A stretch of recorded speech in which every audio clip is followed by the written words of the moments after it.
All right, hi everyone. So I've been very inspired by a lot of the DM crafting community.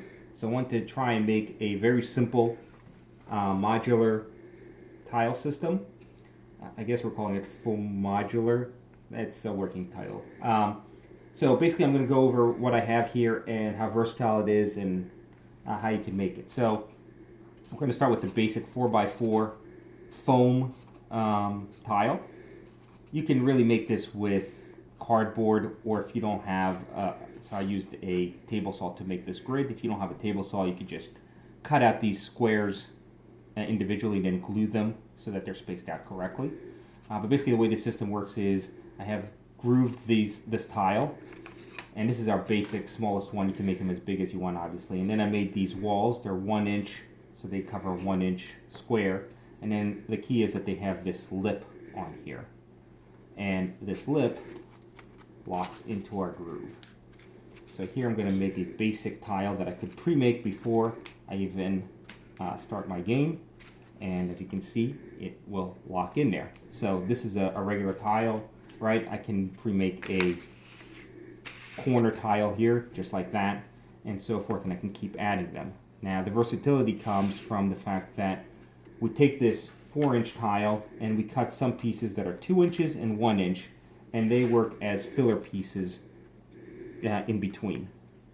Now we get more versatility because we can then offset these, right? So here I have them set at the 2-inch position, and then I can take another tile and I can use this to lock in the tile.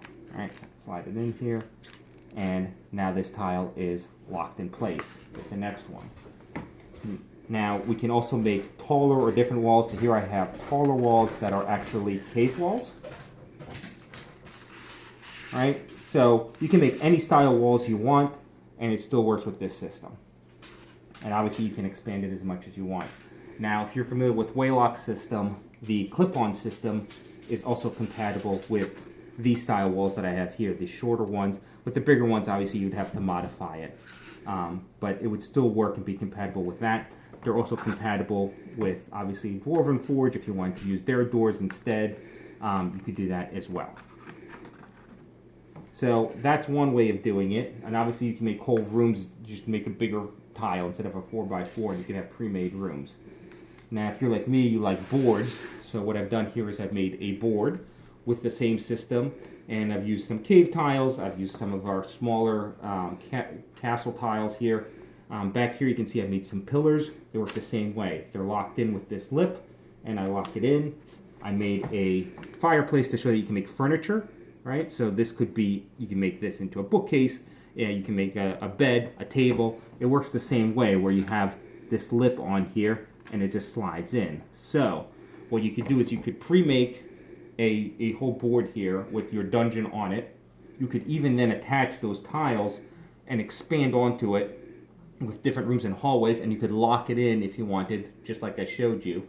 And the nice thing is that if I remove these doors here, these Dwarven Forge doors out of the way, you can see that I even have a archway here, and I can tilt this whole thing. Oops, this one came out. Put that back in place. So we can tilt this whole thing, and it stays in place.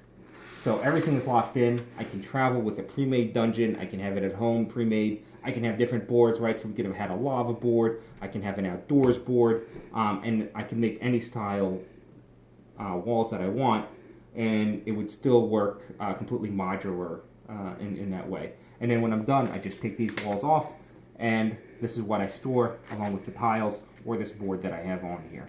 So it's pretty versatile. It seems to work pretty well. I've play tested it with my kids. They were pretty rough with it, right? You can shake this on here. If somebody bumps it, not an issue. You can make these boards and these walls any style you want, and it's, again, completely modular in that way. So that's it. That's basically the Foamodular system that I've created here so far. It's still a work in progress, but this is basically the system that I've developed so far.